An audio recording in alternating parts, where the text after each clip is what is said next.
Seigneur, merci pour ces temps que tu nous donnes de parler de ta part. La Bible nous enseigne que c'est poussé par le Saint-Esprit que les hommes ont parlé de ta part. Je prie, Père très saint, que tu m'inspires, que tu me remplisses de ton esprit pour parler de ta part. Enlève, Seigneur, tout ce qui n'est pas de toi, que vraiment ta parole nous fasse du bien. Parce que nous avons compris, Seigneur, que c'est toi qui bâtis ton Église. Et seul ce qui est bâti par toi, Seigneur, peut triompher du monde. Nous prions vraiment ce soir que tu puisses bâtir ton Église, que ton nom soit sanctifié. Bénis mon frère, bénis ma sœur, Père, au nom de Jésus. Amen.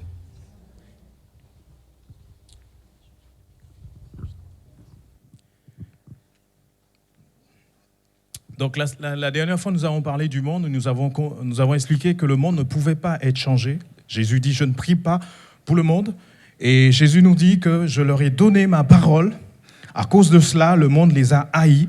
Donc il faut que nous comprenions qu'à cause de la parole du Seigneur, donc le monde ne peut pas nous aimer. Et chercher à être aimé du monde, c'est contre-productif parce que la Bible nous dit, je leur ai donné ma parole. Et à cause de cela, le monde les a haïs. Et que le prince de ce monde, c'est lui qui gouverne ce monde. Mais nous rendons gloire à Dieu parce que nous savons que Dieu est au-dessus de tout.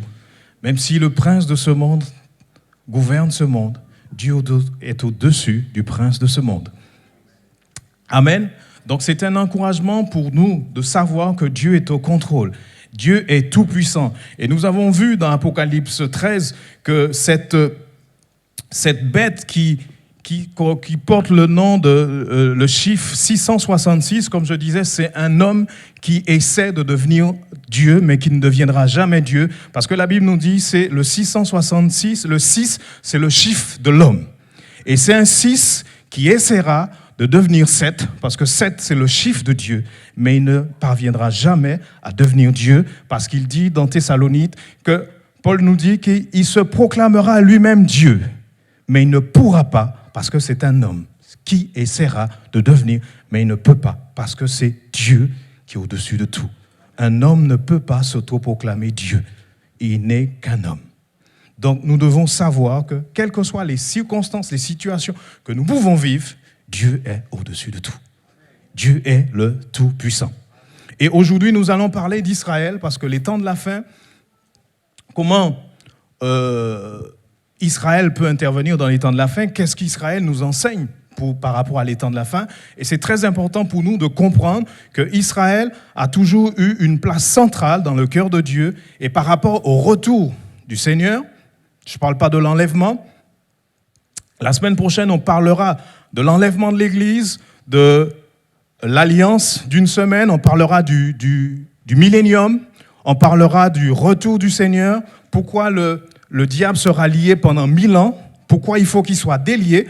On parlera succinctement de ça, mais c'est important, avant de parler de tout ça, que vous compreniez, en fait, pourquoi nous parlons de ces 3 points, le monde, l'Église et Israël. OK? Bon, Guillermo, au moins, est avec moi.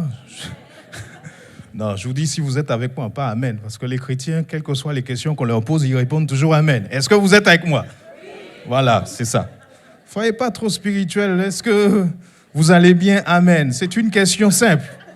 Ça, je ne comprends pas pourquoi les chrétiens répondent toujours Amen à chaque question qu'on leur pose. Enfin, quelques-uns. Et Guillermo vient de... Donc, vous allez bien, j'espère. Voilà, je vous retrouve. Parce que je suis sûr que quand votre patron vous demande « Vous allez bien ?» vous ne dites pas « Amen ». Vous risquez d'avoir des problèmes. Donc, c'est quoi Israël? Israël, c'est important que nous comprenions, je disais Israël. Israël, déjà, c'est le nom de Jacob que Dieu change. Il change de Jacob en Israël. Dans Genèse 32, la Bible nous dit Jacob a lutté avec Dieu, il a été trouvé vainqueur, et Dieu a changé son nom, et il lui a donné le nom d'Israël. OK? Donc Israël, déjà, c'est un nom que Dieu donne à Jacob. OK? Jacob s'appelait Jacob. En hébreu, c'est Yaakov, qui veut dire talon, trompeur. En fait, Dieu a changé son nom pour lui donner le nom de Israël. Vous pouvez m'aider, je bégaye un peu, pourtant je bégaye pas. Donc Israël, c'est aussi le nom de Jacob, mais ce sont aussi 12 fils. Les 12 fils de Jacob qui forment la nation d'Israël.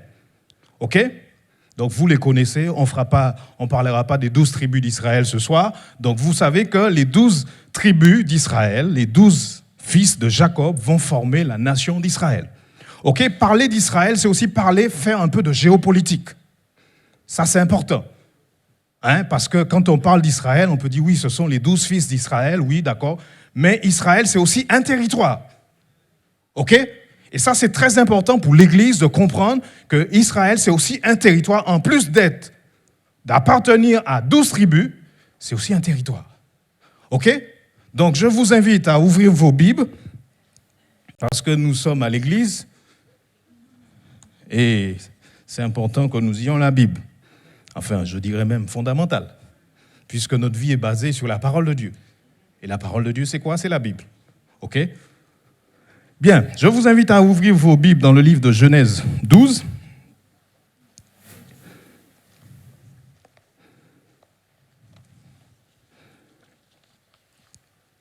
Donc, à partir du verset 6, donc vous connaissez l'histoire, Dieu a appelé Abraham, tout ça, donc il arrive, on a vu avec le pasteur Nia, il arrive à Canaan, tout ça, il est parti, mais on est aussi arrivé.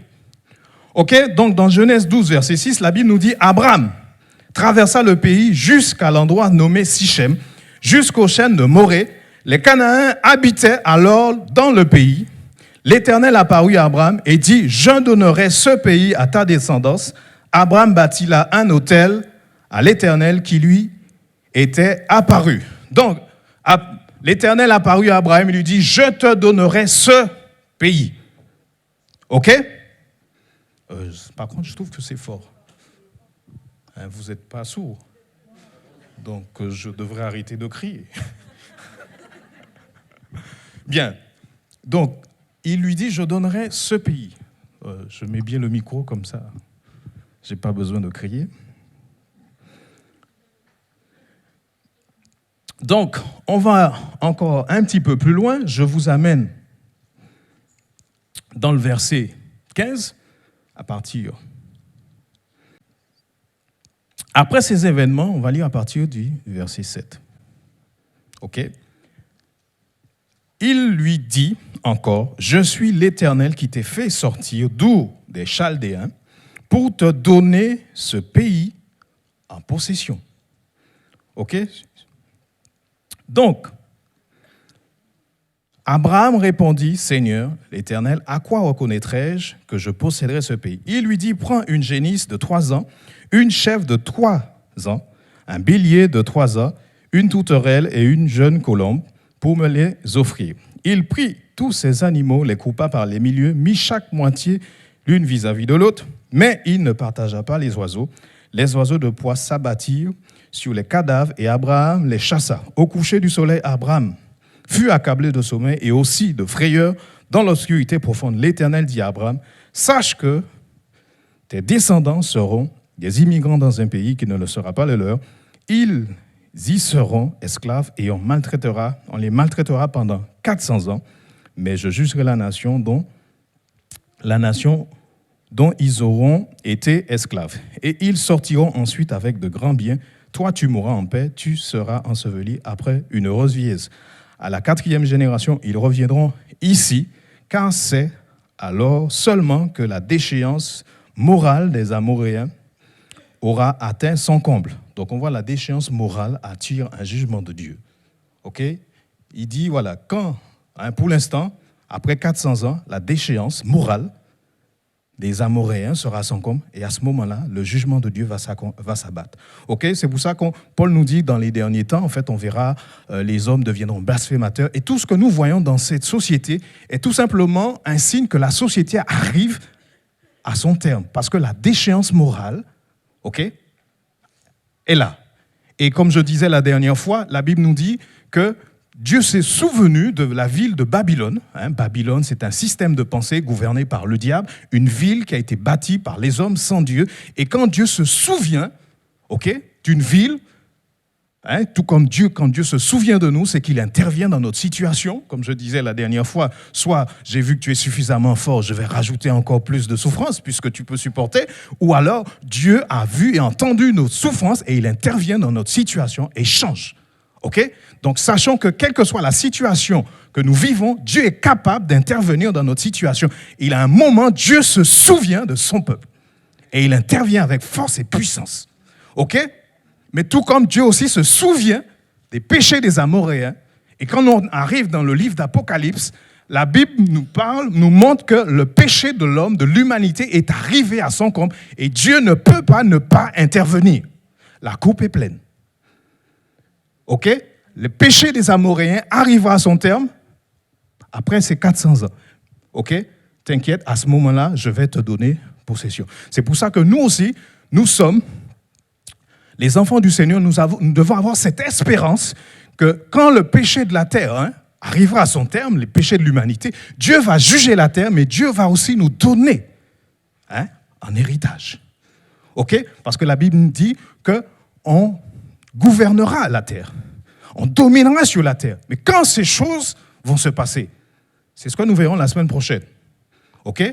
Donc, je ne vais pas trop rentrer dans ça. Je continue mon message. 4e génération, quand le soleil fut couché, l'obscurité devint profondément profonde. Alors, une fournaise fumante et des flammes passèrent entre les animaux partagés. En ce jour-là, l'Éternel conclut une alliance avec Abraham en disant « Je donne ce pays à ta descendance depuis le fleuve d'Égypte jusqu'au grand fleuve, à savoir l'Euphrate, le pays des Kéniens, des Kérénisiens, des Cadmonéens, des Hittites, des Phérésiens, des Réphaïm, les Amoréens, les Cananéens, les Gigasiens, des Yébousiens. » Donc la Bible nous dit qu'Abraham a coupé les animaux, il les a partagés. Et à un moment, la Bible nous dit que Dieu, passe au milieu de ces animaux. Une fournaise passe au milieu de ces animaux. Vous avez lu la même chose que moi. Qu'est-ce que ça veut dire? Dans l'Antiquité, dans cette époque-là, quand quelqu'un faisait une alliance, quand les gens faisaient alliance, ils coupaient l'alliance, c'est ça, couper l'alliance, ils partageaient les animaux. Et ils passaient au milieu des animaux. C'était un signe, ils disaient, voilà, si je ne respecte pas mon engagement, je finirai comme ces animaux. Dieu lui-même passe au milieu de ces animaux. Dieu est en train de dire à Abraham, si je ne respecte pas mon engagement envers toi, je cesse d'être Dieu. Si Dieu ne ramène pas Israël sur sa terre, s'il ne les ramène pas après ces 400 ans, il cesse d'être Dieu. Tout l'univers, tout le cosmos est régi par cette alliance entre Dieu et Israël. Donc, quand Dieu vous fait une promesse, quand Dieu nous fait une promesse, la Bible dit, il n'est pas un homme pour mentir, ni le fils d'un homme pour se repentir. Ce que sa bouche dit, sa main l'accomplit. Donc, quand on regarde notre vie, les choses que Dieu n'a pas encore faites, les choses que Dieu a promises, nous devons avoir cette assurance, garder l'avenir avec persévérance et avec joie, parce qu'il est capable. Donc nous devons regarder l'avenir avec confiance, avec assurance et dire comme Job, oui, je sais que mon Rédempteur est vivant. Il se lèvera certes en dernier, mais il se lèvera. Tant que le match n'est pas fini, tant que l'arbitre n'a pas sifflé, Dieu est au contrôle. La Bible dit même pendant le déluge, Dieu est assis sur son trône. Tant tout le monde pensait qu'il n'y a rien, le tohu-bohu, Dieu est au contrôle. Donc Dieu contrôle notre vie. Ni les souffrances présentes ne sont rien comparées à la gloire du Dieu à venir. Nous sommes sauvés en espérance. Mais nous devons tout faire pour partir, pour être enlevés, pour ne pas louper l'appel de Dieu, pour ne pas louper le son de la dernière trompette et faire comme des vierges sages au son de la voix. L'époux arrive, oui, on se réveille et qu'on va à la rencontre de l'époux. Donc, je reviens à Israël. Donc, Dieu dit à Abraham, si je ne les ramène pas, comme je viens de passer entre les animaux partagés, je cesse d'être Dieu. Est-ce que vous me suivez? Bien, puisque vous me suivez. Genèse 17.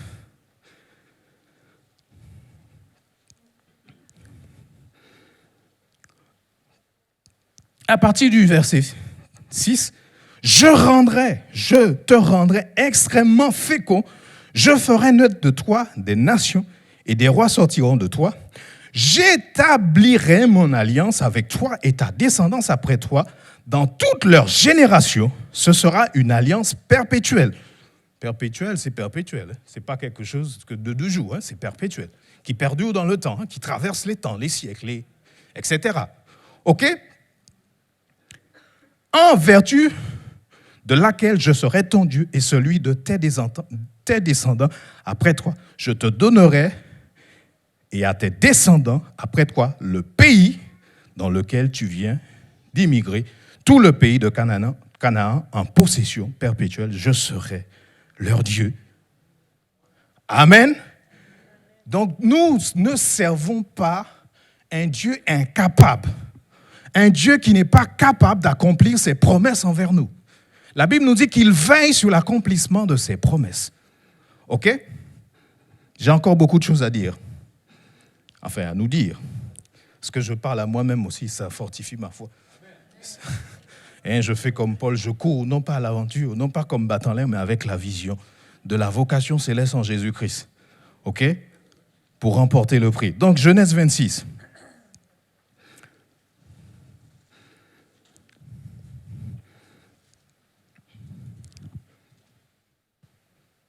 Je vous laisse le temps de trouver. C'est fait. Bien. 26. Il y eut une famine dans le pays, outre la première famine qui avait eu lieu au temps d'Abraham, son nom a déjà été changé. Et Isaac alla vers Abimelech, roi des Philistins, à Guérar. L'Éternel lui apparut et dit, ne descends pas en Égypte, ne demeure dans le pays que je te dirai, séjourne dans ce pays-ci, je suis avec toi, je te bénirai, car c'est à toi et à ta descendance que je donnerai toute cette terre. Je tiendrai ainsi le serment que j'ai prêté à ton père, Abraham. Vous avez lu la même chose que moi? OK. Donc, je vous invite encore à ouvrir vos Bibles dans Genèse 28, ou ceux qui viennent d'arriver, qui ne l'ont pas encore ouverte, mais pour ceux qui l'ont déjà ouverte, vous tournez quelques pages. OK? À partir du verset 28, chapitre 28, au verset 10, Jacob partit de Beersheba et s'en alla à Haran. Il atteignit un endroit où il passa la nuit, car le soleil était couché. Il prit l'une des pierres de l'endroit, il la plaça sous sa tête, il se coucha à cet endroit, il eut un rêve. Voici qu'une échelle était dressée sur la terre et son sommet touchait au ciel, et les anges de Dieu y montaient et y descendaient. Or, l'Éternel se donnait au-dessus d'elle. Il dit, je suis l'Éternel, le Dieu d'Abraham, ton père, le Dieu d'Isaac. La terre sur laquelle tu es couché, je la donnerai à toi et à ta descendance. OK? La terre sur laquelle tu es couché, je la donnerai à toi et à ta descendance. OK? Donc, pourquoi je vous ai lu ces textes? Abraham a eu 2 fils. OK? Ismaël, Isaac. OK? Dieu renouvelle l'alliance. OK? Il rappelle l'alliance qu'il a faite à Abraham, à Isaac, pas à Ismaël. OK? Ismaël, c'est le père des Arabes, l'Ismaélite. OK? Donc, quand on parle d'antisémite, c'est un mot, c'est dans Genèse. Noé a eu 3 fils, Sem, donc antisémite. Contre, c'est les gens qui descendent de cette lignée-là. Donc, tout est dans la Bible. OK? Donc, c'était juste une petite parenthèse. Donc, il fait la promesse à Isaac, pas à Ismaël. OK? Donc, ensuite, Isaac a eu 2 fils, Jacob et Ésaü. Bon, chronologiquement, c'est Ésaü et Jacob. OK? Et Dieu rappelle la promesse à qui? À Jacob, pas à Ésaü. OK? Donc, Ésaü va donner naissance à Édom. Dieu montre que par là, son alliance, la terre appartient à la descendance d'Abraham, en Isaac et à Jacob. Et pas en Ismaël, ni en Édom. OK? Donc ça, c'est pour ça que je disais, la géopolitique, c'est très important. Quand nous regardons bien ce qui se passe autour de nous, on a envie de dire oui, c'est leur terre. C'est la terre d'Isaac, Jacob et les 12 tribus qui forment Israël. OK? Et pas l'Arabie. Et pas la Palestine. OK, ça c'est très important pour l'Église de comprendre ça. Parce que ça nous évite des combats inutiles. OK? Dieu a fait la promesse à Abraham, Isaac, Jacob. Et non pas à Ismaël et Ésaü. Parce qu'Ismaël va avoir aussi 12 fils. C'est le père des Arabes, 12 fils. On pourrait penser que c'est les 12 fils de Jacob. OK? Non. C'est à Isaac. OK? Ésaü a eu des enfants aussi. Ésaü a eu un peuple, Édom. On pourrait penser aussi, bon, c'est aussi... Non, c'est aux 12 fils de Jacob. OK? Bien. Donc, je vois que vous me regardez beaucoup. Je ne sais pas si c'est bon signe pour moi. Donc, nous sommes chrétiens, vous me direz.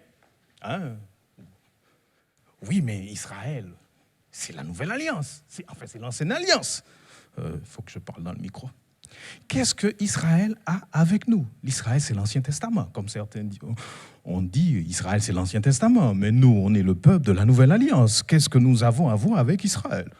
Bon, je fais le parisien. OK? Bien. Je vous invite à ouvrir vos Bibles, parce que comme je disais tout à l'heure, nous sommes à l'église, donc c'est normal que nous lisions la Bible. OK? Donc, à lire le livre de Luc 22.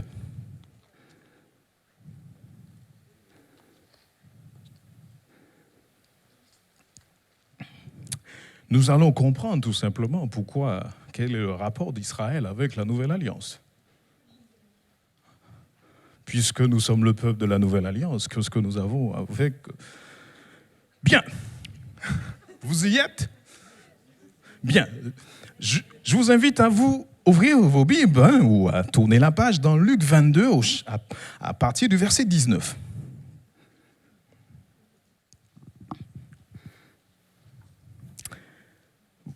Ensuite, je lis pour vous. Ensuite, vous connaissez cette histoire de la Pâque, tout ça.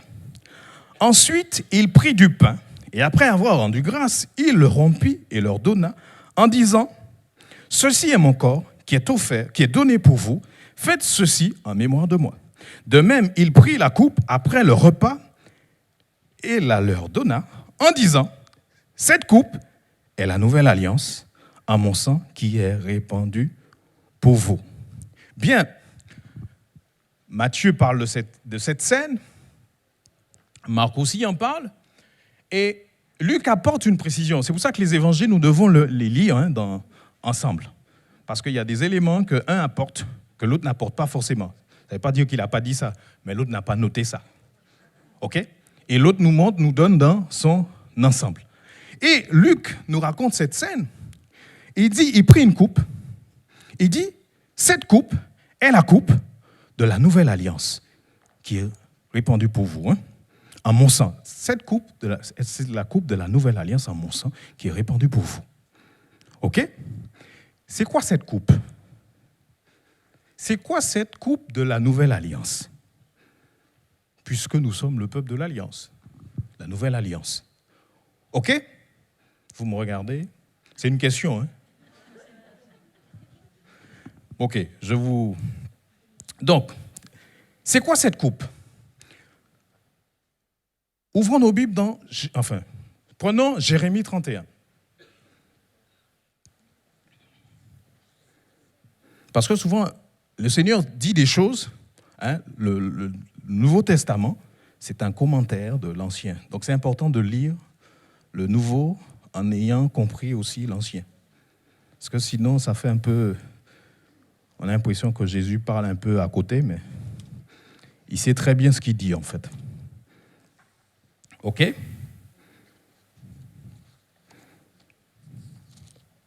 Il prit la coupe, il dit, cette coupe, c'est la coupe de la nouvelle alliance en mon sang. OK? Donc, je continue. Jérémie 31. Voici les jours viennent, oracle de l'Éternel, je vous ai dit la dernière fois, quand on voit, voici les jours viennent, ça concerne des temps à venir, des jours à venir, hein, ça concerne les temps de la fin. Voici les jours viennent,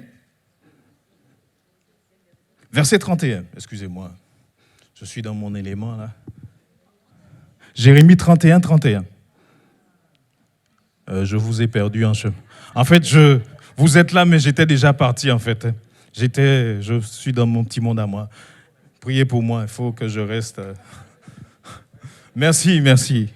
Merci aussi. Ouais. Donc, Jérémie 31, 31. C'est quoi cette coupe? Et il dit, voici la coupe de la nouvelle alliance. Parce qu'ils sont entre juifs, là, ils se comprennent. Ah, c'est la coupe de la nouvelle alliance. Voici la coupe, la nouvelle alliance. Nous, on ne comprend pas. On n'est pas juifs. OK? Mais nous, on arrive des siècles plus tard, hein, des millénaires plus tard, parce que 2000 ans plus tard. Et il dit, voici les jours viennent, oracle de l'Éternel, où je conclurai avec la maison d'Israël, vous lisez la même chose que moi, et la maison de Juda, une alliance nouvelle, non comme l'alliance que j'ai conclue avec leur père, le jour où je les ai saisis par la main pour les faire sortir du pays d'Égypte, alliance qu'ils ont rompue, quoique je sois leur maître, oracle de l'Éternel. Mais voici l'alliance que je conclurai avec la maison d'Israël après ces jours-là, oracle de l'Éternel. Je mettrai ma loi au-dedans d'eux, j'écrirai sur leur cœur, je serai leur Dieu, ils seront mon peuple. Celui-ci n'enseignera plus son prochain, ni celui-là son frère, en disant, connaissez l'Éternel, car tous me connaîtront, depuis le plus petit d'entre eux jusqu'au plus grand. Oracle de l'Éternel, car je pardonnerai leurs fautes et je ne me souviendrai plus de leurs péchés. Ainsi parle l'Éternel qui donne le soleil pour éclairer le jour, les phases de la lune et des étoiles pour éclairer la nuit, qui soulève la mer et fait murgir ses flots, lui dont le nom est l'Éternel des armées. Amen. Si ces lois viennent à cesser devant moi, oracle de l'Éternel, la descendance d'Israël aussi cessera pour toujours d'être une nation devant moi. Ainsi parle l'Éternel, si les cieux en haut peuvent être mesurés, si les fondations de la terre en bas peuvent être sondées, alors je rejetterai toute la descendance d'Israël à cause de tout ce qu'ils ont fait. Oracle de l'Éternel, voici que les jours viennent, oracle de l'Éternel, où la ville sera rebâtie pour l'Éternel, depuis le tour d'Anaël jusqu'à la porte de l'angle, le cordeau d'arpente se tendra encore en ligne droite jusqu'à la colline de Gareb, puis tournera vers Goad, toute la vallée des cadavres de la Cendre et toutes ces terrasses jusqu'au ravin Cédron jusqu'à... Bon, bref. OK. Voici la coupe de la nouvelle alliance. De quelle alliance il parle? Cette alliance. Avec qui il le fait? La maison d'Israël. OK? Donc il dit, si le soleil n'éclaire plus, si la lune n'éclaire plus, si les étoiles ne brillent plus, Israël cesse d'être une nation devant moi. Est-ce que le soleil n'éclaire pas? Est-ce que la lune n'éclaire pas? Est-ce que les étoiles n'éclairent pas? Donc Israël reste toujours dans le plan de Dieu. Tout comme nous sommes dans son plan aussi. Donc l'alliance qu'il a faite, c'est pour ça qu'il devait être 12. Les 12 représentent les 12 tribus d'Israël. Pas les nations. Les 12 tribus d'Israël. Et Matthieu et Marc vont apporter des petites précisions. On dit, voici cette coupe de la nouvelle alliance qui est répandue pour plusieurs. Mais c'est d'abord les 12. Ensuite, elle est répandue pour tous. Tous ceux qui reconnaissent Jésus comme Seigneur, le Messie d'Israël, font aussi partie de l'alliance. Mais c'est d'abord les Juifs, ensuite les nations. OK? Les 12. C'est pour ça qu'il devait être 12. C'est pour ça que quand Judas chute, il fallait qu'il soit 12, parce que ce n'est pas possible qu'une tribu soit retranchée. Il dit, je ferai avec la maison d'Israël, la maison de Juda, une nouvelle alliance. Avec les 12, pas avec les 11. et Judas chute, et l'apôtre Pierre cite, les apôtres citent un texte dans les psaumes, qu'un autre prenne sa place. Ce n'est pas possible qu'une nation, qu'une tribu soit retranchée. Et la Bible nous dit, concernant les apôtres, ils siégeront sur 12 trônes et ils jugeront les 12 tribus d'Israël. OK? La Bible nous dit, leurs noms des 12 apôtres seront sur les murailles, sur la muraille de la Jérusalem qui vient. Celle qui est notre mère, celle dont nous sommes les citoyens. Donc vous comprenez que l'histoire de l'Église et Israël sont liés. OK? La Bible nous dit Dieu les a endurcis partiellement. OK? Pierre, Jean, OK? Ils sont juifs. Paul est juif. Il dit il les a endurcis partiellement afin que quoi? La totalité des nations, c'est-à-dire des non-juifs, puissent rentrer dans cette nouvelle alliance qu'il a d'abord faite avec les 12. OK? Je dis pas, je vous raconte pas des bêtises, vous lisez là. OK? Donc, on va encore lire. Je vous amène un petit peu plus loin. Bon, mais c'est qu'est-ce qu'Israël a? Quel est le rapport d'Israël avec les temps de la fin? OK? Donc, je vous amène encore un petit peu dans d'autres passages. Apocalypse 12.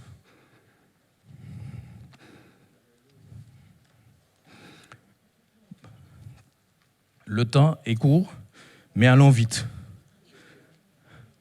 OK? Vous y êtes? Oniel, je te surveille. OK? Est-ce que c'est bon? Donc, Apocalypse 12. Donc, je reviens, les 12. OK? L'alliance a été faite avec d'abord les 12. Et tous ceux qui reconnaissent Jésus comme Seigneur, Sauveur, rentrent dans l'alliance. OK? C'est pour ça que Paul peut dire, nous sommes greffés sur l'olivier naturel qu'est Israël. OK? Donc, les promesses d'Abraham, nous sommes aussi participants à cela parce que nous sommes greffés. OK? Bien, Apocalypse 12. Un grand signe apparut, à partir du premier verset, excusez-moi. Un grand signe apparut dans le ciel, une femme revêtue du soleil, la lune, sous les pieds et une couronne de 12 étoiles sur la tête. Elle était enceinte et elle criait dans le travail et les douleurs de l'enfantement. Un signe apparut dans le ciel et voici un grand dragon rouge-feu qui avait 7 têtes et 10 cornes sur ses 7 têtes. Bon. 10 cornes et sur ses têtes, 7 diadèmes. Pardon. Sa queue entraînait le tiers des étoiles du ciel et les jetait sur la terre. Le dragon se tint debout devant la femme qui allait enfanter afin de dévorer son enfant dès que elle aurait enfanté. Elle enfanta un fils, un mâle, qui doit faire paître toutes les nations avec un sceptre de fer, et son enfant fut enlevé vers Dieu, vers son trône. Et la femme s'enfuit au désert où elle avait un lieu préparé par Dieu afin d'y être nourrie pendant 1260 jours. Il eut une guerre dans le ciel. Michel et ses anges combattirent le dragon. Le dragon combattit, lui et ses anges, mais il ne fut pas le plus fort. Il ne se trouva plus de place pour eux dans le ciel. Il fut précipité, le dragon, le serpent ancien, appelé le diable et Satan, celui qui séduit toute la terre habitée. Il fut précipité sur la terre et ses anges furent précipités avec lui. Alors j'entendis dans le ciel une voix forte qui disait « Maintenant est arrivé le salut, ainsi que la puissance et le règne de notre Dieu et l'autorité de son Christ, car il a été précipité l'accusateur de nos frères, celui qui les accusait devant notre Dieu jour et nuit. Ils l'ont vaincu à cause du sang de l'agneau et à cause de la parole de leur témoignage, et ils n'ont pas aimé leur vie jusqu'à craindre la mort. C'est pourquoi réjouissez-vous, cieux, et vous qui habitez les cieux. » Ça, c'est important, vous qui habitez les cieux. Je pense qu'on y reviendra un peu plus la semaine prochaine. « Malheur à la terre et malheur à la mer, car le diable est descendu vers vous, plein de fureur, sachant qu'il a peu de temps. Et quand le dragon vit qu'il avait été précipité sur la terre, il poursuivit la femme qui avait mis au monde l'enfant mâle. Alors, 2 ailes du grand aigle furent données à la femme pour s'envoler au désert vers son lieu où elle est nourrie un temps, des temps et la moitié d'un temps. loin de la face du serpent. De sa gueule, le serpent lança de l'eau comme un fleuve derrière la femme, afin de la faire entraîner par le fleuve, mais la terre secourut la femme.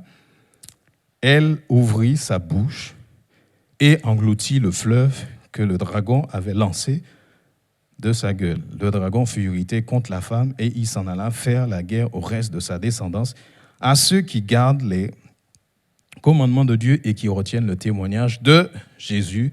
Et il se tint debout sur le sable de la mer. Donc, ce qui se passe après, on a vu ça la semaine dernière, il se tint debout, ce qui se passe. Donc, une question se pose, qui est cette femme? Et comme j'aime bien dire, la Bible s'explique par elle-même. Okay, c'est important pour nous de lire la Bible dans son intégralité, parce qu'il y a des choses que nous allons comprendre parce qu'on lit tout. Hein, si on prend des bouts de versets comme ça, on aura du mal à comprendre, en fait. On va les sortir de son contexte. Voilà. Qui est cette femme? Avec les 12 étoiles, tout ça. On va faire un petit tour dans le livre de Genèse. Enfin, on va y retourner. Genèse 37.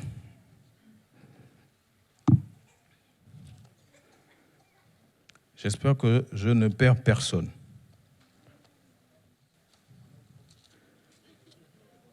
En eau profonde, moi, je ne suis pas un grand nageur. Donc, laissez-moi.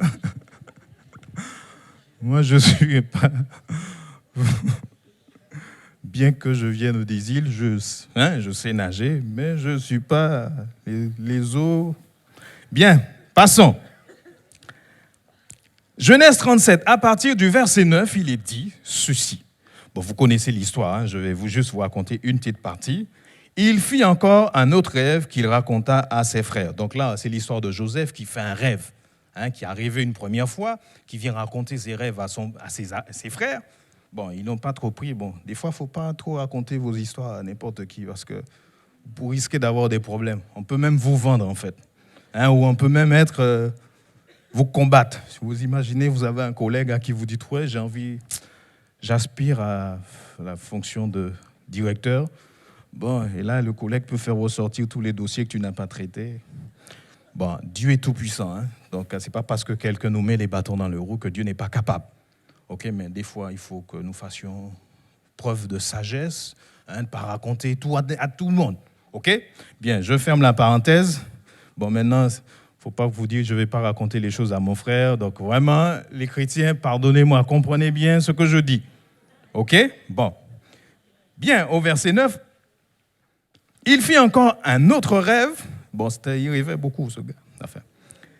Qu'il raconta à ses frères, il dit, voilà que j'ai encore un rêve, le soleil, la lune et 11 étoiles se prosternaient devant moi. Il le raconta à son père et ses frères. Son père le gronda et lui dit, que signifie ce rêve que tu as fait? Prétends-tu que nous viendrons, ta mère, tes frères et moi, nous prosterner en terre devant toi? Et la Bible nous dit que Jacob, ses frères, au verset 11, nous dit, éprouvèrent de la jalousie à son égard, mais son père garda le souvenir de cet incident.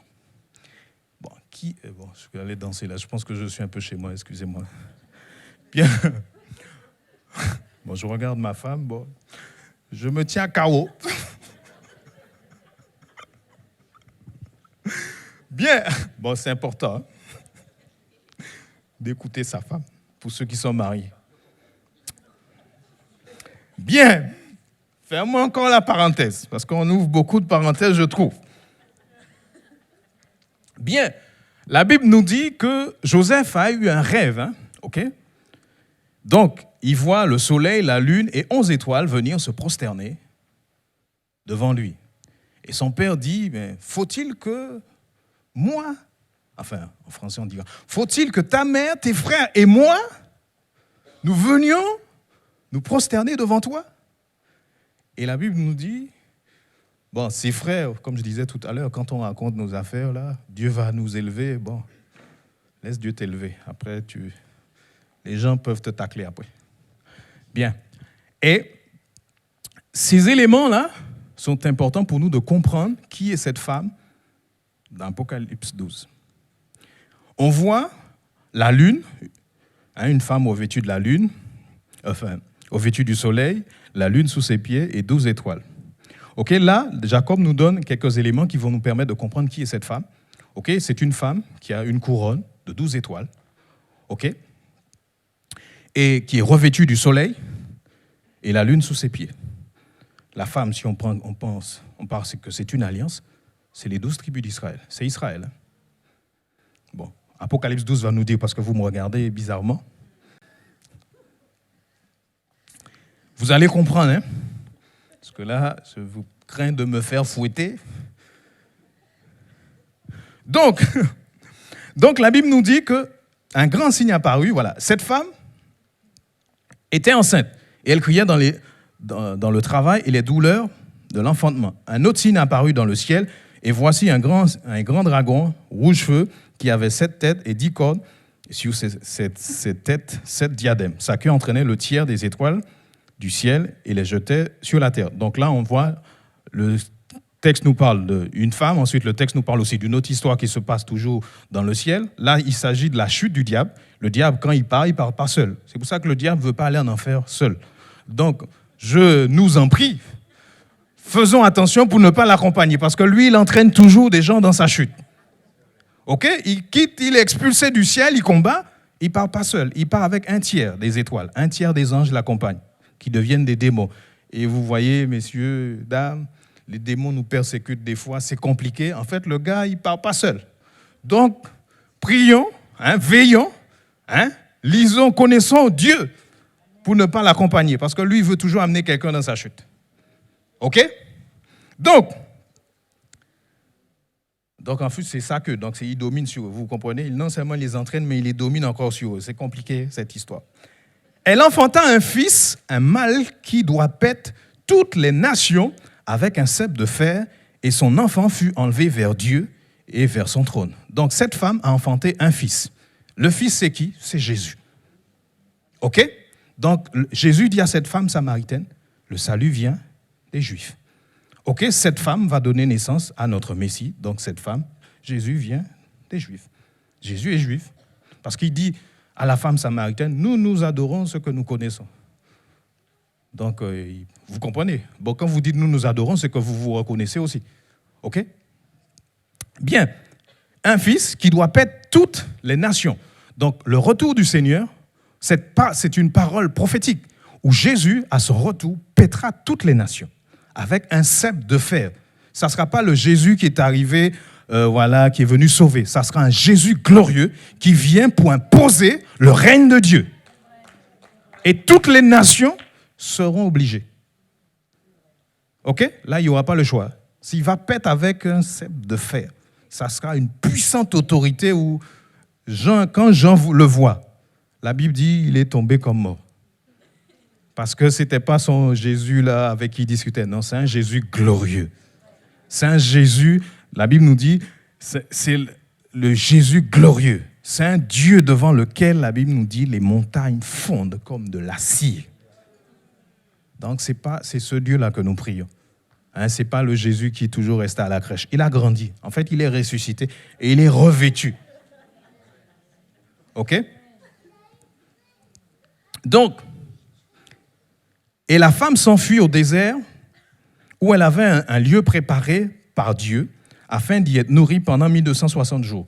Bon, 1260 jours, on ne va pas trop épiloguer parce que c'est symbolique. Bon, on pense que c'est 3 ans et demi. Bon, on ne va pas trop. Ça, ce n'est pas très important en fait. Ce qui est important pour nous, c'est d'être trouvé prêt. OK, tous les symboles là, des fois, il ne faut pas trop qu'on aille chercher de midi à 14 heures. Surtout si tu as faim, faut s'attacher à la parole de Dieu. Et il y a des symboles, des fois, des choses que nous comprendrons un peu plus tard. OK? Donc, la Bible nous dit que le dragon s'est tenu debout pour dévorer l'enfant que la femme allait mettre au monde. OK? Vous vous souvenez de Hérode? Hérode, quand Jésus est né, Jésus a dû son père fuir en Égypte parce que le gars là avait décidé d'éliminer tout le monde. Et comme Dieu est au-dessus de tout, ok? Donc, même si les gens veulent te tuer, les gens ne pourront pas te tuer. Parce que si Dieu n'a pas dit que c'est ton temps, OK, parce que c'est une question de temps aussi. Hein, parce que les Syriens qui s'en vont, des chrétiens, on ne peut pas dire que voilà. C'est une question de temps. Si Dieu trouve que c'est ton temps, tu dois partir comme ça. Mon frère, dans Apocalypse, quand on a étudié un peu les sceaux, à un moment, Dieu dit, tu vas souffrir 10 jours, sois fidèle jusqu'à la mort. Il n'a pas dit, je vais venir te sauver, sois fidèle jusqu'à la mort. Donc, des moments, Dieu te dit, tu souffres? Oui, ah ben, sois fidèle. Tu dis, mais Dieu, tu ne vois pas que je souffre? Oui, oui, mais sois fidèle jusqu'à la mort. Parce que cette souffrance va t'amener à la mort. OK? Bon, on n'aime pas trop entendre ça, hein? OK? Mais il y a des moments, oh, c'est comme ça. Si je s'occupe de tout, tu s'occupes de rien. Il y a des moments, c'est comme ça. OK? Et comme les compagnons de Daniel ont dit, oh Dieu, hein? Oh roi, sache que notre Dieu est capable de nous délivrer. Mais s'il ne le fait pas quand même, parce qu'on n'aime pas trop après, s'il ne le fait pas, nous n'adorons pas tes dieux quand même. Parce que nous, on est, Dieu est capable de faire. Oui, c'est vrai. Mais à des moments, Dieu dit non, Dieu ne te dit pas tout. OK? Parce que Paul, moi j'aimerais pouvoir dire comme Paul. Bon, pas aller être décapité quand même, mais Paul dit, j'ai combattu le bon combat. Le gars sait qu'il va être décapité.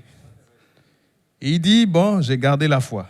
OK, nous, hein, parce que nous, chrétiens, aujourd'hui, l'on veut, on aime bien. Seigneur, tu vois ma vie, bénis-moi. Seigneur, tu ne vois, bénis-moi. En fait, c'est ça l'Église aujourd'hui. Bénis-moi, bénis-moi, bénis-moi, bénis-moi. Après, tu sors de là, enfin, on sort de là, oui, j'ai bien prié. Dieu t'a dit quoi? Rien. Mais on a prié. En fait, on a juste fait notre monologue parce que, bon, on le fait tous. Hein. Ou Dieu te montre, des fois tu dis non, Seigneur ne montre pas, je n'ai pas envie. OK? Bon, je continue dans mon texte. Mais il ne fut pas le plus fort. Donc, en fait, on voit Hérode, la femme qui va enfanter cet enfant, le diable se positionne pour dévorer cet enfant. OK? Cette femme, c'est Israël, qui nous a donné le Messie. Et le gars s'est positionné pour dévorer cet enfant. Mais Dieu est au-dessus de tout. Et les mages, quand, vous voyez, c'est important aussi de prier pour nos familles, nos proches. On voit quand le diable voit qu'il n'a pas pu détruire, qu'il n'a pas pu tuer cet enfant qui devait naître de cette femme, les mages divinement avertis de ne pas retourner vers Hérode, de retourner pas retourner dans leur pays en passant par un autre chemin. La Bible nous dit que Hérode se fâche, il tue tous les enfants de 2 ans et en dessous. Mais on voit la puissance de Dieu qui gère les temps et les circonstances qui est au-dessus du diable. Il fait Joseph partir en Égypte. Il y a des moments où Dieu te dit, lève-toi, pars en Égypte. Ce n'est pas la peine de dire, non, Seigneur, non, il y a des moments, ta vie est en jeu. Où Dieu te dit, lève-toi. En fait, c'est ça l'obéissance. L'obéissance, tu ne discutes pas avec Dieu. Oui, lève-toi. Des fois, je dors, des fois, il m'arrive, lève-toi, oui. En fait, tu n'as même... Prie, OK. Bon, En fait, on n'a même pas le temps de discuter, parce que l'affaire est dangereuse. Imaginons que ça soit un parent à moi qui est qui est dans un accident, ou qui... J'ai pas le temps. Dieu dit, voilà, c'est ça l'obéissance. Lève-toi, prends l'enfant et sa mère, pars en Égypte. OK?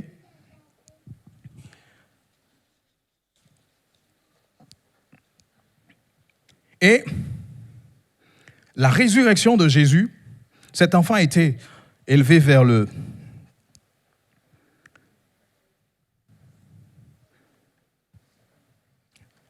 OK? Donc, comme le diable, sa place n'a pas été trouvée, il fut précipité, comme je disais. Et alors, la Bible nous dit, alors j'entendis au verset 10, dans le ciel, une voix qui disait, maintenant est arrivé le salut, ainsi que la puissance et le règne de notre Dieu et l'autorité de son Christ, car il a été précipité l'accusateur de nos frères, celui qui les accusait devant notre Dieu jour et nuit. Donc la résurrection de Jésus, la crucifixion et la résurrection de Jésus fait qu'aujourd'hui, le diable ne peut plus nous accuser comme il le faisait avant. Vous vous souvenez, l'histoire de Job. Est-ce d'une manière désintéressée que Job te sert? Job te sert parce que tu l'as béni. Il devait certainement pensais que Job chantait. Seigneur, tu me vois, bénis-moi. Bon. OK? Et en fait, Jésus nous a rachetés. Nous sommes justifiés. OK? Donc, c'est vrai, le diable peut nous accuser. Mais Jésus a payé le prix. Nous sommes innocents. La Bible dit, comme je disais la dernière fois, un des sens de la malédiction, ça veut dire rendre léger. OK? Le diable nous accuse. Mais comme Jésus est là, il nous rend lourd. On est lourd. Il ne peut plus nous accuser comme il le faisait avant, parce que Jésus a payé le prix. Donc, même si notre conscience, des fois, nous accuse, nous devons rappeler à notre conscience que je suis justifié. Non pas que je suis juste, mais Dieu m'a justifié. OK?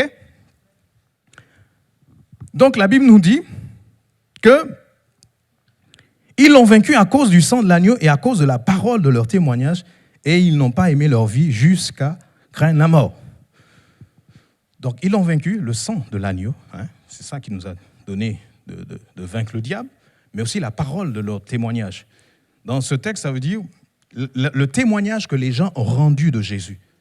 Par leur vie, ils ont témoigné que, parce que la Bible dit, ils n'ont pas aimé leur vie jusqu'à craindre la mort. C'est-à-dire que même dans la souffrance, même face à la mort, ils ont témoigné, ils ont rendu témoignage que le Dieu en qui j'ai crois est capable. OK? Sois fidèle jusqu'à la mort. Parce que je vois les gens qui me disent, là, qui me regardent. En fait, voilà, notre vie. Parce que Jésus dit, si quelqu'un veut venir après moi, qui renonce à lui-même, qui se charge de sa croix tous les jours et qui me suive, si quelqu'un perd sa vie à cause de moi, il la retrouvera. Parce que les gens savaient en rendant témoignage. OK, dans les histoires de l'Église, un des pères de l'Église qui allait être brûlé, il dit, sa prière, c'est « Seigneur, merci, parce que tu m'as trouvé digne de vivre cette heure. » Je répète. « Seigneur, merci, parce que tu m'as trouvé digne de vivre cette heure. » Ils n'ont pas aimé leur vie jusqu'à craindre la mort. Ils l'ont vaincu à cause du sang de l'agneau, mais le témoignage aussi qu'ils ont rendu par leur vie ont montré que Jésus est Seigneur. Amen. Bon, j'accélère un petit peu. Donc, le texte continue, il dit que quand le dragon vit qu'il avait été précipité sur la terre, il poursuivit la femme qui avait mis au monde l'enfant. C'est quel enfant? La femme qui a mis au monde, il n'a pas pu avoir l'enfant, il poursuit la femme. Et nous avons dit cette femme qui a 12 couronnes, 12 étoiles, et revêtue du soleil et la lune sous ses pieds. Cette femme, selon les explications que Jacob nous donne dans Genèse 37, enfin dans Genèse 26, je crois, atteste que cette femme, c'est Israël, qui nous a donné Jésus. Et quand le dragon a vu qu'il ne pouvait pas atteindre l'enfant, en fait, il va poursuivre la femme. Et le diable qui poursuit la femme, c'est quoi? C'est l'antisémitisme, en fait. En fait, il n'a pas pu atteindre la femme, atteindre le fils, mais poursuit la femme. Donc, et on voit, la Bible nous dit qu'il envoie, alors 2 elfes du grand aigle furent donnés à la femme pour s'envoler au désert vers son lieu où elle est nourrie un temps, des temps et la moitié d'un temps. C'est la même chose que 1260 jours. C'est 3 ans et demi selon les interprétations. Et de sa gueule, le serpent lança de l'eau comme un fleuve derrière la femme afin de la faire entraîner par le fleuve. Mais la terre secourut la femme, elle ouvrit sa bouche et engloutit le fleuve que le dragon avait lancé à sa gueule. Donc on voit que tout ce que le diable fait pour détruire le peuple d'Israël, Dieu est au contrôle. Donc ça nous montre aussi, quel que soit ce que le diable fait contre nous, Dieu est au contrôle. Le diable ne peut pas nous éliminer si le temps n'est pas arrivé. OK? Donc on comprend pourquoi le diable hait les Juifs. Parce que dans le retour du Seigneur, la Bible nous dit Jésus va revenir, il posera ses pieds sur le mont des Oliviers, parce que c'est une parole prophétique qu'il a dit aux apôtres. De la même façon, les anges ont dit, de la même façon que vous l'avez vu enlevé, vous le verrez revenir où? Le mont des Oliviers. OK? Et il viendra pour sauver Israël. Puisque l'Église sera déjà enlevée, l'Église viendra avec le Seigneur. Et là, accomplira cette prophétie qui dit « Nous régnerons sur la terre ». Ok, on verra ça un peu plus en détail. Mais la terre secourut la femme, elle ouvrit sa bouche et engloutit le feu. Donc on voit si Dieu, comme je disais, je reviens, si Dieu n'intervient pas en faveur de ce peuple, il y a longtemps que ce peuple aurait été exterminé. Ok? Le dragon fut irrité contre la femme et s'en allèrent faire la guerre au reste de sa descendance et à ceux qui gardent les commandements de Dieu et qui retiennent le témoignage de Jésus. Donc vous voyez, en fait, les attaques du diable, ce n'est pas simplement contre les Juifs, hein, c'est aussi contre nous, ceux qui gardent le témoignage de Jésus. C'est qui garde le commandement, le témoignage de Jésus? Une partie des Juifs gardent, hein, le reste d'Israël. Mais la majorité, c'est l'Église. Et en même temps, en passant, l'Église, c'est le reste. En fait, c'est ceux qui ont reconnu Jésus comme le Messie. En fait, dans l'Église, il y a les Juifs et les non-Juifs. C'est ça, l'Église. OK, c'est ça qui forme l'Église. OK? La Bible dit « Ne soyez scandale ni aux Juifs, ni aux Grecs, ni à l'Église de Dieu. » OK? Donc, nous devons, en fait, l'antisémitisme, c'est quelque chose qui doit nous concerner, en fait. OK, quand on touche au peuple de Dieu, parce que c'est la prunelle, hein, les yeux, hein, la prunelle de l'Éternel. OK, Dieu chérit son peuple. Même s'ils ne sont pas tous convertis. Et il y a un plan de salut pour ce peuple, qu'on verra un peu plus tard. Mais, la Bible nous dit que Dieu les a endurcis partiellement afin que nous puissions rentrer. Et quand la totalité des nations seront entrées, ça sera fini pour les nations. OK? Bon. Donc, et ça amène à poser une question, que l'Église doit se garder de toute forme d'antisémitisme, puisque la Bible dit nous sommes greffés sur l'olivier naturel. Donc si tu deviens antisémite, en fait, c'est comme si toi-même tu creusais ta tombe. Puisque tu es greffé sur l'olivier naturel, bon, après, il faut être suicidaire aussi pour cousiller sa propre branche. Donc ça montre l'état, ça veut dire qu'il n'y a pas eu forcément de... Enfin bon, bref, je ne vais pas rentrer dans les débats, parce que c'est filmé, faut pas, on ne sait jamais. Bien, donc voilà, nous devons faire veiller en fait à cela. Et nous aurions tort de dire que non, c'est les Juifs. Non, c'est nous aussi. OK? Donc ça m'amène à poser une question, et j'ai presque fini, rassurez-vous. En quoi Israël est un signe des temps de la fin?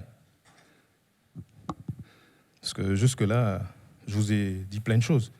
Bon, je pense que vous avez déjà compris pas mal de choses, mais... En quoi Israël est un... Donc, je vous invite à ouvrir votre livre dans le livre, dans Luc 21.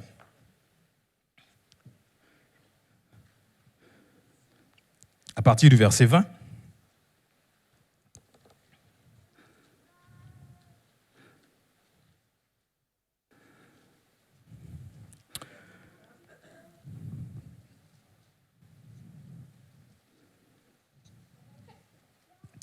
Donc, je vous lis pour vous.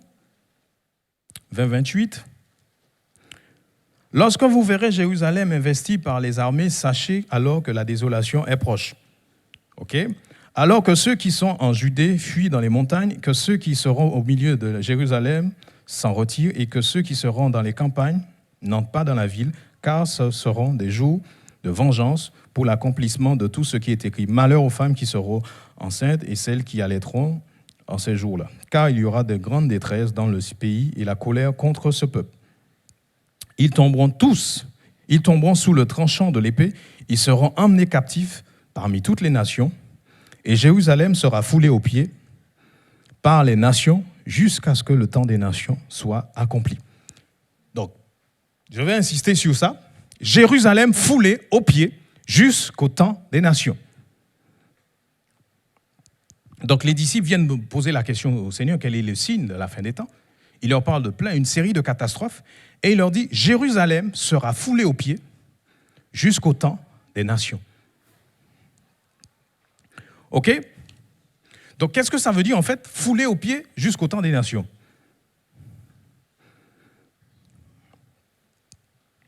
Et il continue en disant, Il y aura des signes dans le soleil, dans la lune et dans les étoiles, et sur la terre, une angoisse des nations ne sauront que faire au bruit de la mer et des eaux. Des hommes rendront l'âme, la terreur, de terreur dans l'attente de ce qui surviendra pour la terre, car les puissances des cieux seront ébranlées. Alors on verra le Fils de l'homme venir sur une nuée avec beaucoup de puissance et de gloire. Quand cela commencera d'arriver, redressez-vous et levez la tête, parce que la délivrance approche. Donc, Jérusalem foulée aux pieds jusqu'au temps des nations. Ça veut dire quoi? Le Seigneur leur dit, vous serez emmenés captifs dans toutes les nations. Et Jérusalem sera foulée aux pieds jusqu'au temps des nations.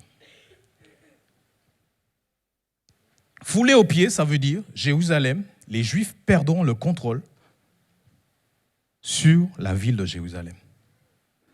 OK? Et Jésus leur dit, vous serez emmenés captifs. En l'an 70 de notre ère, Jérusalem, contrôlée par les Romains, a été détruite. Et Jésus dit, il ne restera pas ici pierre sur pierre qui ne doit être renversée.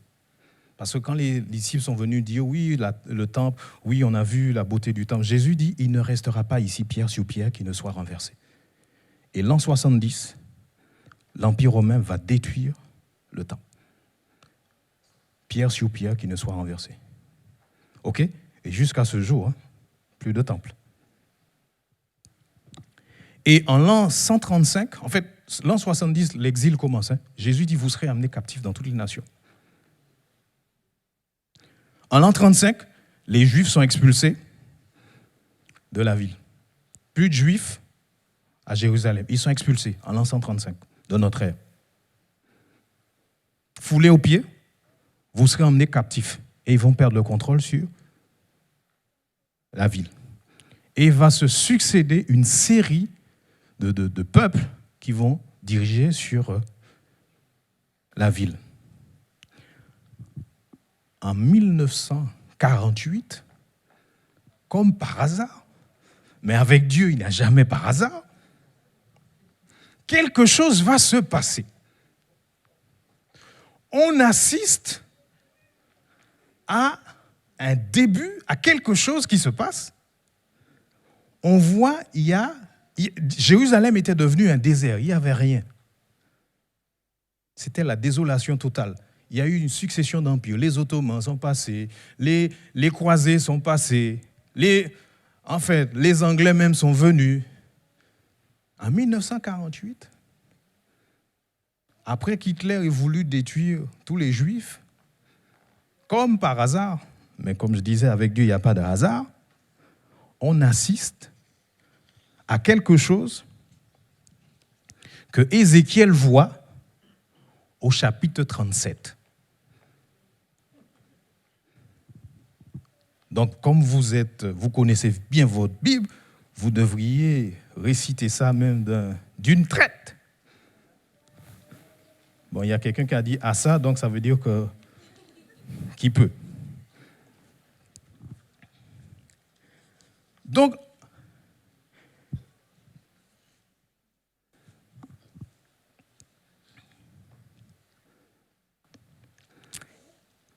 et je prophétisais au verset 7, enfin je vais recommencer à partir du premier verset. La main de l'Éternel fut sur moi, l'Éternel me fit sortir en esprit et me déposa dans la vallée, dans le milieu de la vallée. Celle-ci était remplie d'ossements. Il me fit passer auprès d'eux tout autour. Or, il était très nombreux à la surface de la vallée et très sec. Il me dit, fils de l'homme, ces eaux pourront-ils revivre? Je répondis, Seigneur éternel, c'est toi qui le sais. Et Ézéchiel voit quelque chose là où Dieu lui pose une question. Et il dit, non, Seigneur, toi-même tu sais. Parce que là, ce que je viens de voir là, fils de l'homme, crois-tu que ces ossements que tu viens de voir peuvent revenir à la vie? Seigneur, parce que l'espérance des Juifs est basée sur la résurrection des morts. Bon, ils savent que les morts, Ézéchiel sait que les morts peuvent revenir à la vie. Mais là, ce que je viens de voir là, toi-même tu sais. Parfois, dans nos vies, il y a des choses qu'on vit, c'est tellement compliqué. Ou le pasteur dit oui, j'ai une parole pour toi, ou ta sœur dit j'ai une parole pour toi. Je vois Dieu qui est en train d'intervenir. Tu dis, vraiment, Dieu même, il n'a qu'à faire. Parce que là, où tu me vois, c'est compliqué. Crois-tu que ces ossements peuvent revenir à la vie? Seigneur, tu le sais. Et Dieu continue, il lui dit, Fils de l'homme, ces os pourront-ils revivre? Je répondis, Seigneur éternel, c'est toi qui le sais. Il me dit, prophétise sur ces os.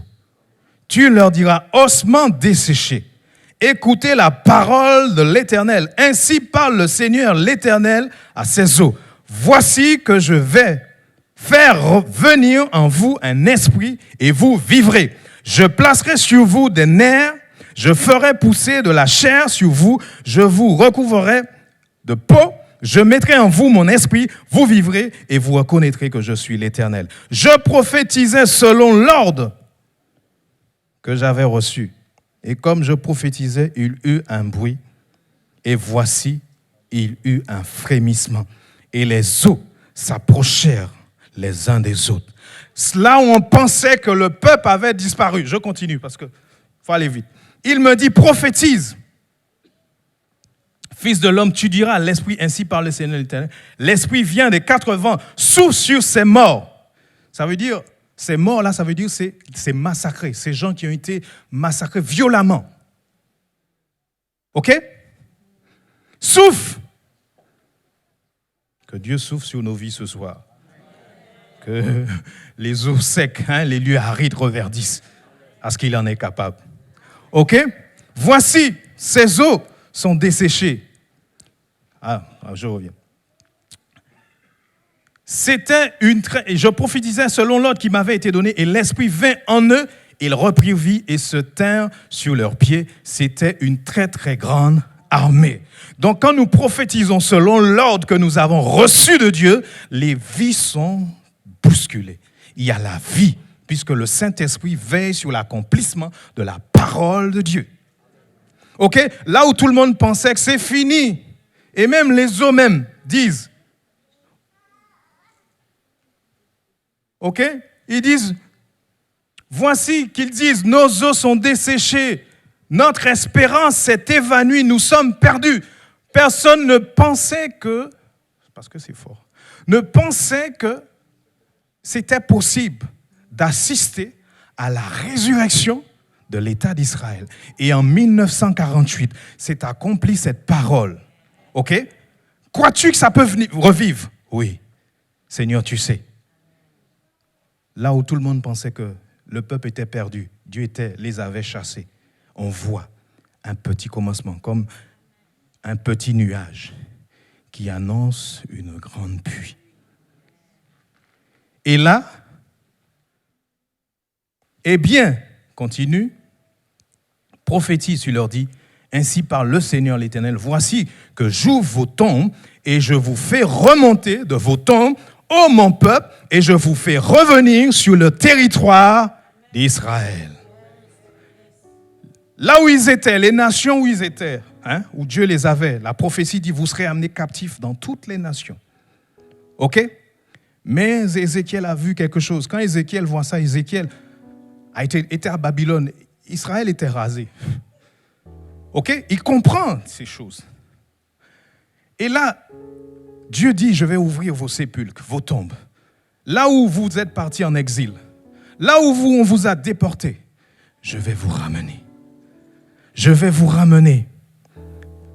Et on voit qu'ils n'avaient même pas d'espérance. Et Dieu dit, je vous ramène.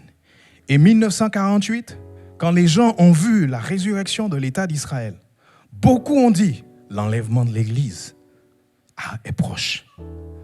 Mais il y a une prophétie qui n'était pas encore accomplie. Jésus dit, Jérusalem sera foulée aux pieds jusqu'au temps des nations. Jérusalem n'avait pas encore été récupérée. En 1967, comme par miracle, magie, c'est pas beau, comme par miracle, la Bible nous dit la guerre des 6 jours va donner à Israël, qui était qu'une milice de 600 000 hommes. Ils revenaient tous d'Europe où ils avaient été persécutés. 1967, la puissance de Dieu. Oh, comme je disais, Dieu veille sur l'accomplissement de sa parole. Dieu n'est pas un homme pour mentir, ni le fils d'un homme pour se repentir. Ce que sa bouche dit, sa main l'accomplit. Il veille sur son peuple. 1967, on assiste à la prise de Jérusalem, qui était foulée par les nations presque 2000 ans.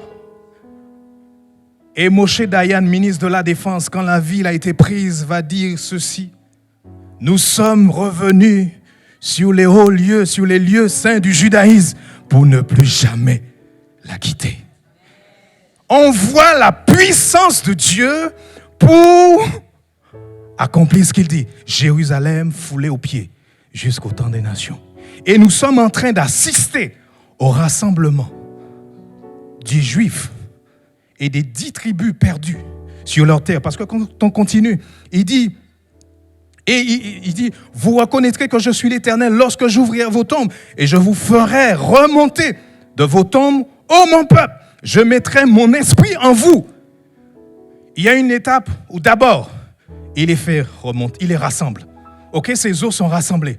Ensuite, il les fait remonter. La troisième étape, c'est qu'il met son esprit en eux. Et ça, c'est au retour du Seigneur. Maintenant, nous sommes dans les temps des nations où nous devons rentrer. Parce que quand Jésus revient dans Zacharie, c'est pour sauver les Juifs. Parce que la Bible dit toutes les nations vont monter. Mais nous allons venir avec le Maître. La Bible dit qu'il va, avec le souffle de sa bouche, mettre un terme à la puissance de l'Antéchrist. Et nous allons régner sur la terre. Donc c'est pour ça que nous devons suivre ce qui se passe là-bas. Parce que c'est le peuple. Quand Dieu les rassemble, et quand on continue, il dit, la parole de l'Éternel me fut adressée en ces mots, 3 fils de l'homme, prends une pièce de bois, écris dessus à Judas et aux fils d'Israël qui lui sont associés. Prends une autre pièce de bois, écris dessus à Joseph, roi d'Éphraïm, et à toute la maison qui lui est associée. Et je lui disais dans Luc, voici la nouvelle alliance. Quand Jésus dit dans Luc, quelle alliance? L'alliance de Jérémie 31, la maison d'Israël et la maison de Judas. C'est pour ça qu'il devait être 12, qui représentent les 12 tribus d'Israël. Et Dieu, par Jésus, nous a ouvert aussi cette alliance. Nous sommes des enfants d'Abraham par la foi. Et nous pouvons hériter de la promesse. Mais nous devons regarder ce qui se passe. Et il dit, il rassemble, bois d'Éphraïm, bois de Judas, parce qu'à la mort de Salomon, le royaume va être divisé. On va avoir le royaume du nord avec Israël et le royaume du sud avec Juda. Mais on voit dans les temps de la fin, Dieu les rassemble. Quand il a fallu choisir un nom pour l'État, certains pensaient, on va l'appeler Juda. Et divinement conduit, ils l'ont appelé Israël. Parce que Dieu est en train de rassembler son peuple. Et quand nous voyons le rassemblement du peuple, et nous savons que l'enlèvement de l'Église est proche. Donc un chrétien qui ne suit pas, qui ne regarde pas ce qui se passe là-bas, tu risques de passer à côté. Ok? Nous devons réaliser que Dieu, le Messie, est à la porte. Et je finis avec ceci. Qu'est-ce que Dieu attend d'Israël?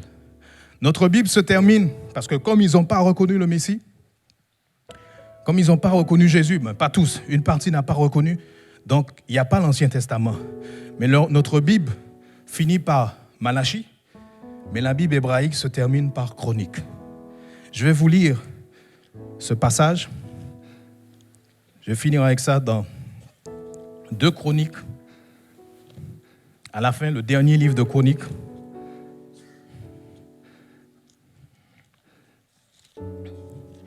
Et voici la parole que Dieu a pour eux. La parole au chapitre 36, au verset 22. La première année de Cyrus, roi de Perse, afin que s'accomplisse la parole de l'Éternel prononcée par la bouche de Jérémie, l'Éternel réveilla l'esprit de Cyrus, roi de Perse, qui fit faire de vive voix par écrit cette publication dans tout son royaume. Ainsi parle Cyrus, roi de Perse. L'Éternel, le Dieu des cieux, m'a donné tous les royaumes de la terre et il m'a chargé de lui bâtir une maison à Jérusalem, en Juda. Qui, je vais finir par cette question, qui d'entre vous, et finit avec ça, appartient à tout son peuple? Que l'Éternel, son Dieu, soit avec lui et qu'il monte. Voici le message que Dieu adresse à son peuple, qu'il monte. Qu'ils montent où? À Jérusalem. Parce qu'ils doivent retourner. C'est le temps. La Bible dit, heureux ceux qui connaissent le son de la trompette. Et nous aussi, quand nous voyons ce rassemblement, nous savons que le Messie, Yeshua, est en train d'arriver, de rassembler ses enfants, parce que l'enlèvement de l'Église arrive. Donc nous devons, quand on compare ça avec ce qu'on a lu la semaine dernière, Babylone, il dit, sortez mon peuple de Babylone, sortez pour ne pas participer à son péché. Et c'est presque le même message qu'il adresse à Israël. Qui d'entre vous est de son peuple? Qu'il monte. Qu'il monte pour bâtir la maison à l'Éternel. Donc c'est le message que Dieu a pour nous. Que nous bâtissions sa maison. Pas avec les instruments que nous-mêmes avons, mais avec les instruments que Jésus nous donne pour bâtir sa maison. Avec les paroles, les révélations que le Père nous donne, Jésus bâtit son Église. Et c'est cette Église qui triomphe. Et nous pouvons voir la puissance de Dieu de veiller sur son peuple. Donc ça doit fortifier notre foi. Vous devriez même danser et dire oui, Dieu est capable de transformer ma vie. S'il ne le fait pas, enfin Dieu transforme toujours notre vie. Il est capable d'intervenir dans notre situation. S'il ne le fait pas, oh ouais, je n'adorerai pas tes dieux quand même. Je serai fidèle jusqu'à la mort. Que Dieu nous fortifie dans notre marche, que nous achevions la course, que nous remportions le prix de la vocation céleste en Jésus-Christ. Et je vous invite à vous lever. Nous allons prier. Excusez-moi, je vous ai pris un petit peu de temps. Vraiment, j'espère que vous me pardonnez en tout cas. Dieu vivant d'Israël, nous te bénissons et nous te disons merci pour ta grâce. Nous voyons, Seigneur, ta puissance. Nous voyons que tu as toute puissance pour accomplir ce que tu as dit sur nos vies. Tu veilles sur l'accomplissement de ta parole. Que ton nom soit sanctifié, que ton nom soit glorifié. Seigneur, nous prions que tu nous donnes, Seigneur, d'aller jusqu'au bout, d'achever la course. Merci, Seigneur, pour ton amour. Merci pour ta fidélité. Donne-nous d'être fidèles. Qui d'entre vous, qui d'entre nous faisons partie de son peuple? Qu'il monte. Que nous sortions de ce système de pensée pour construire la maison de Dieu avec les instruments que Dieu nous donne. C'est ça qui triomphe du monde. Que la gloire te revienne, Seigneur. Au nom de Jésus. Amen.